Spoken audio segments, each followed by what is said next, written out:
ക്ഷീണിച്ച ഞാൻ നിനക്ക് ചില പുതിയ എക്സർസൈസുകൾ പറഞ്ഞുതരാം. അപ്പൊ നിനക്കും എന്നെ പോലെ നല്ല കരുത്തുള്ള ശരീരം ഉണ്ടാവും. കരുത്ത്? അപ്പന് കരുത്ത് കൂടി പോയതിന്റെ കുഴപ്പാ.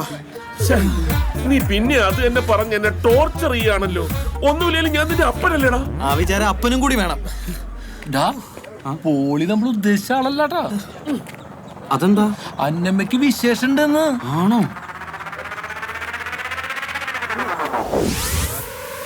ശക്തിമാൻ ശക്തിമാൻ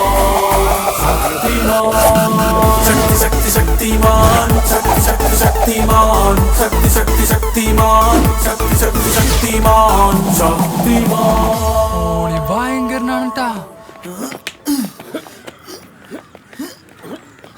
മോനേക്കാൾ മിടുക്കൻ അപ്പം തന്നെയാ. അതെ അതെ, കണ്ടു പഠിക്കണയ്യോ. ഇവിടെ കിടന്നീ അഭ്യാസം കാണിച്ചിട്ടൊന്നും ഒരു കാര്യമില്ല. പുലിയാളൊരു പുലിയാട്ടോ. നമ്മുടെ വീട്ടിലുണ്ടോ? എനിക്ക് അവരെ അറിഞ്ഞൂടാ. പബ്ലിക് ഒപ്പീനിയൻ ആടാ. കുലസ്ത്രീകളാണെന്ന് തോന്നുന്നു. കുത്തിത്തിരിപ്പുണ്ടാക്കിയിട്ട് നൈസായിട്ട് പോന്ന കണ്ടില്ലേ? പിന്നെ ഇനി അപ്പൻ്റെ കൂടെ ഒരു സ്ഥലത്ത് പോകാനേ എന്നെ വിളിക്കണ്ട, ഞാൻ വരില്ല. അയ്യോ പോവല്ലടാ, നിക്കടാ. നിനക്ക് നിന്റെ അപ്പനോട് ഈഗോയാണ്. അമ്മമാര് പ്രഗ്നന്റ് ആകുമ്പോ നമ്മള് മക്കളെ സന്തോഷിക്കേണ്ടത്. നിനക്ക് അങ്ങനെയൊക്കെ പറയാം. നിന്റെ അമ്മയായിരുന്നു പ്രഗ്നന്റ് ആക്കി, നീ എന്ത് ചെയ്യും? എന്റെ അമ്മയാണ് പ്രഗ്നന്റ് ആയെങ്കിൽ ആ തവണ തല്ലിക്കൊല്ലി ഞാൻ. ആ അത് തന്നെ. അതുകൊണ്ടല്ല, എന്റെ അച്ഛൻ ചത്തിട്ട് 5 വർഷം ഫ്രഞ്ച് കിസ് എടുത്തോ? ഇവിടെ വെച്ചിട്ടോ? അയ്യേ ചേട്ടോ, അവൻ ഫ്രഞ്ച് ഫ്രൈസാ ഉദ്ദേശിച്ചത്, അല്ലാതെ വെറുതെ കൊതിപ്പിച്ചു സാധനം. പോയടൊന്നും താനൊക്കെ ലിവർ സിറോസിസ് വന്ന് ചത്ത് പോയിടും. പച്ച പോട്ടിട്ട് വന്നേക്കാ കുടിച്ച് നശിക്കാൻ. ഇവിടെ നോക്കി, നമ്മുടെ സക്സേന ഡോക്ടറല്ലേ തേടിയ വെള്ളി കാലിച്ചു. ഹലോ, ഹലോ, ഇങ്ങോട്ട് വാ. ഏയ് നടക്കട്ടെ. ഇങ്ങോട്ട് വാന്ന്, ഇവിടെ ഇരിക്കാന്ന് വാ. ഡോക്ടർ മുട്ട ഫ്രീക്കാനുള്ള. എന്താ ഡോക്ടറെ വെള്ളമടിക്കാൻ വന്നതാ? ഒന്ന് മുടി വെട്ടണം, ഫേഷ്യൽ ചെയ്യണം, അങ്ങനെ കുറച്ച് കാര്യങ്ങൾ. ഡോക്ടർ എന്നാ മരുന്ന് വർക്കൗട്ട് ആയേട്ടാ. വർക്കൗട്ടായോ? അപ്പൊ എന്റെ ഭാര്യ ഗർഭിണിയായോ? കാര്യല്ല, അവന്റെ അമ്മയാണ് ഗർഭിണിയായത്. മരുന്ന് വർക്കൗട്ടായതേ അവന്റെ അപ്പനാണ്. ഞാൻ ഡോക്ടറിനെ വിളിച്ചു പറഞ്ഞല്ലേ അപ്പൻ്റെ അടുത്ത് കുടിച്ച കാര്യം. ഇപ്പൊ മനസ്സിലായില്ലേ? Tsunami horse power powder tsunami പോലെ ആഞ്ഞടിക്കുന്നു. ആ മരുന്ന് ഒന്നുകൂടി സംഘടിപ്പിച്ചു തരണം. ഇടയ്ക്ക് വിളിച്ച സമയത്ത് ഞാൻ കുറെ ശ്രമിച്ചു. പക്ഷെ സുമാത്ര ദ്വീപിലെ ഗോത്രവർഗ്ഗക്കാരും ഔഷധ ചെടികളും ഒരു സുനാമിയിൽ ഒലിച്ചുപോയി. ആ ഈ പത്രമൊന്നും വായിക്കില്ല. അപ്പൊ എന്റെ ദാമ്പത്തിക ജീവിതം ഗോപി ഗോപിന്ന് ചില്ലി ഗോപി. ഓ, ഞാൻ വിചാരിച്ചു മുരളി ഗോപി ആയിരിക്കുന്നു. അല്ലടോ, ഭരത് ഗോപിയാ, തമാശക്കാരൻ. ഇത് ബെസ്റ്റ് ടൈമാ അടുത്ത പണി തുടങ്ങാം. അനക്കിപ്പോ സംഗതി നടക്കുകയാണ് വേണ്ടേ, കുട്ടികൾ ഉണ്ടാവണം വേണ്ടേ? സംഗതി നടക്കാതെ കുട്ടികൾ എങ്ങനെ ഉണ്ടാവും?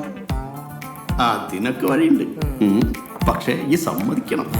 അനാവശ്യം പറയരുത്. ഡോക്ടറാന്ന് വിചാരിക്കില്ല. ഞാൻ അതല്ല ഉദ്ദേശിച്ചത്. പിന്നെ ഡോക്ടർ പിന്നെ എന്താ ഉദ്ദേശിച്ചത്? IVF, in vitro fertilization. എന്ത് വിട്ടോന്ന്? In vitro fertilization. മലയാളം കൃത്രിമ ബീജസങ്കലനം. ശരിക്കുള്ള മലയാളം എന്തോന്നേ? സ്വാഭാവികമായിട്ട് ഗർഭധാരണം നടക്കാതെ വരുമ്പോൾ ദമ്പതിമാർ സ്വീകരിക്കുന്ന ഒരു വഴിയാണ് IVF. മനസ്സിലായോ? ഇതില് പുരുഷന്റെ ബീജവും സ്ത്രീ രണ്ടവും കൂടി ലാബിൽ വെച്ച് നമ്മൾ സംയോജിപ്പിക്കും. അങ്ങനെ ബീജസങ്കലനം നടക്കും. അങ്ങനെ ഉണ്ടാവുന്ന ഭ്രൂണം ഞാൻ ഗർഭപാത്രത്തിൽ നിക്ഷേപിക്കും. അങ്ങനെ ഗർഭധാരണം ഉണ്ടാവും. എന്നിട്ട് 10ാം മാസം പ്രസവിക്കും. അപ്പൊ നമ്മൾ ചെയ്യേണ്ട പണി ഡോക്ടർമാര് ചെയ്യുന്നു. അതെ, അതിപ്പോ ലാഭായല്ലോ. അല്ല ഡോക്ടർ, വേറൊരു സംശയം. ഈ ഭ്രൂണം ആരാണ്? അതാണ് കുട്ടി. അതാണ് കുട്ടി. ഇതൊന്ന് ട്രൈ ചെയ്ത് നോക്കിയാൽ. അതെന്റെ ക്ലാസ്. എന്റെ പ്രശ്നത്തിനൊരു പരിഹാരം വേണമെങ്കിൽ IVF നിർബന്ധം. പിന്നെ ഈ ട്രീറ്റ്മെന്റ് കുറച്ച് എക്സ്പെൻസീവാണ്. ഒരു 3 ലക്ഷം രൂപ ചെലവ് വരും.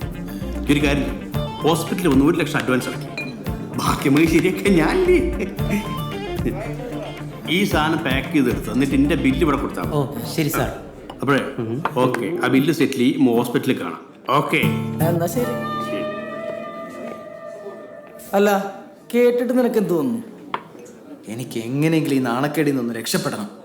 അവളോടും കൂടി ഒന്ന് ആലോചിച്ചിട്ട് എന്താന്ന് വെച്ചാൽ തീരുമാനം എടുക്കാം. അതാ നല്ലത്.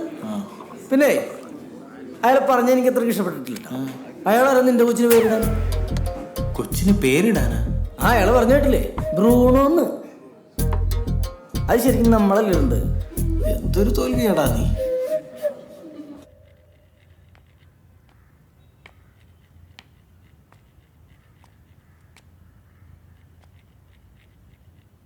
ആനി, ഞാൻ നമ്മുടെ സക്സേന ഡോക്ടറിനെ കണ്ടായിരുന്നു.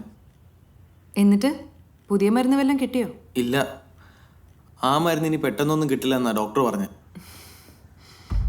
പോവല്ലേ, നിക്ക്. ഡോക്ടർ വേറൊരു ട്രീറ്റ്മെന്റിന്റെ കാര്യം പറഞ്ഞിട്ടുണ്ട്. അതെനിക്ക് ചെയ്താൽ നല്ലതായിരിക്കും തോന്നുന്നു. എന്ത് ട്രീറ്റ്മെന്റ്? അത് ഈ IVF ട്രീറ്റ്മെന്റ്. IVF-ഓ? നമ്മളെന്തിനാ അത് ചെയ്യുന്നത്? അല്ല, ഇപ്പൊ തന്നെ ഭാര്യയ്ക്ക് വിശേഷമായില്ലെന്ന് ചോദിച്ചു ഒരുപാട് പേര് ചൊറിയാൻ തുടങ്ങിയിട്ടുണ്ട്. അവരോടൊക്കെ ഞാൻ എന്താ പറയണ്ടേ? അമ്മയ്ക്കാ വിശേഷമെന്നാണ്. പിന്നെ നിനക്കും പെട്ടെന്ന് കുട്ടികൾ വേണമെന്നാണല്ലോ. ഇതാകുമ്പോൾ ആരും അറിയയില്ല, നമ്മുടെ ഇപ്പോഴത്തെ നാണക്കേട് മാറുകയും ചെയ്യും. നീ വെറുതെ ആവശ്യമില്ലാത്ത ഓരോ കാര്യങ്ങൾ ചിന്തിക്കണ്ട. IVF വേറെ പണിയൊന്നുമില്ല.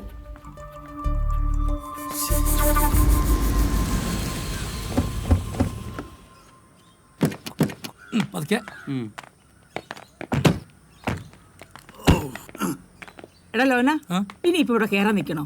അങ്ങനെ അങ്ങ് പോയാലോ? കേറിയിരുന്നൊരു ചായ കുടിച്ച് പയ്യനെ പോയാ എന്നാ പിന്നെ ഊണ് കൂടി കഴിച്ചിട്ട് ബീഫും ചായട്ട് നല്ല കറി ഉണ്ടാവും. ഇരിക്കേച്ചി. മക്കൾ ഇവിടെ ഉണ്ടായിരുന്നോ? ആ, ഞങ്ങൾ ഇന്നലെയാ വന്നത്. കല്യാണം കഴിഞ്ഞിട്ട് ഇപ്പഴേ രണ്ടിനെ ഒന്ന് കാണുന്നത്. ഒരു വിരുന്നിന് പോലും വന്നില്ലല്ലോ.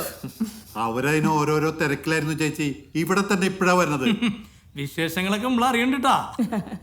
ആ എടാ മോനെ, നിനക്കെന്തോ കുഴപ്പമുണ്ടോന്നോ ചികിത്സയിലായിരുന്നോ ഒക്കെ പത്രത്തിൽ വന്നിരുന്നല്ലോ. എന്തായത്? വല്ല മാറ്റവും ഉണ്ടോ? ഇതങ്ങനെ പെട്ടെന്ന് മാറുന്ന അസുഖമൊന്നും അല്ലമ്മച്ചി. ആണോ? എന്നല്ലാതെ നമ്മുടെ കളപ്പറമ്പിൽ ജോയിക്ക് ഇതുണ്ടായിരുന്നില്ല പ്രശ്നം. കല്യാണം കഴിഞ്ഞ് 10 കൊല്ലമായിട്ടും ഒരു കുഞ്ഞു കല്യാണം പറ്റിയില്ല. അവസാനം നാട്ടുകാരുടെ കളിയാക്കൽ കൂടി ഇപ്പൊ മൂപ്പര് ഗൾഫിലോട്ടാ പോയി. അതിന് ശേഷമാണ് ഒരു കുഞ്ഞിക്കാല് കണ്ടത്. അങ്ങനെയാണെങ്കിൽ ഇവനെ ഗൾഫിൽ വിടേണ്ടി വരുമോ? ഓ, അപ്പൊ അടുത്തൊന്നും നിനക്കൊരു വിശേഷം ഈ വല്യമ്മച്ച് പ്രതീക്ഷിക്കണ്ട അല്ലേ? എന്നാലും എന്റെ കൊച്ചിന്റെ വിധി ഒരു വല്ലാത്ത വിധിയായി പോയല്ലോ. ആദ്യത്തെ ഡൈവേഴ്സ് ഇതിപ്പോ ഇങ്ങനെ. ചായ കുടിക്കാനാ വിളിച്ചേ, അല്ലാണ്ട് കുടുംബം കലക്കാനല്ല. ഉമ്മക്ക് മാത്രം എവിടെ നിന്ന് കിട്ടണോ ഇത്രയും നല്ല ബന്ധുക്കള്?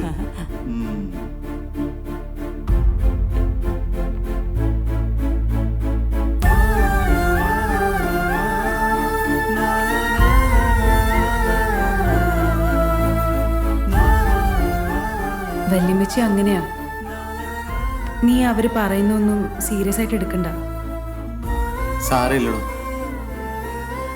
ഇനി അങ്ങോട്ട് ഇങ്ങനത്തെ കുറെ കുത്തുവാക്കുകളും കളിയാക്കലും ഒക്കെ തന്നെ ആയിരിക്കും. ആ നാണക്കേടിൻ്റെ കൂടെ ഇപ്പൊ അമ്മയും ഗർഭിണിയായി. ഒരുമാതിരി കോമാളിയുടെ അവസ്ഥയായി പോയല്ലേ എൻ്റെ.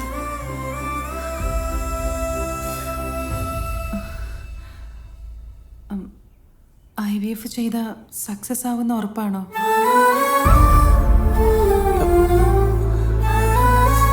സക്സസ് ആവുന്ന ഡോക്ടർ പറഞ്ഞു.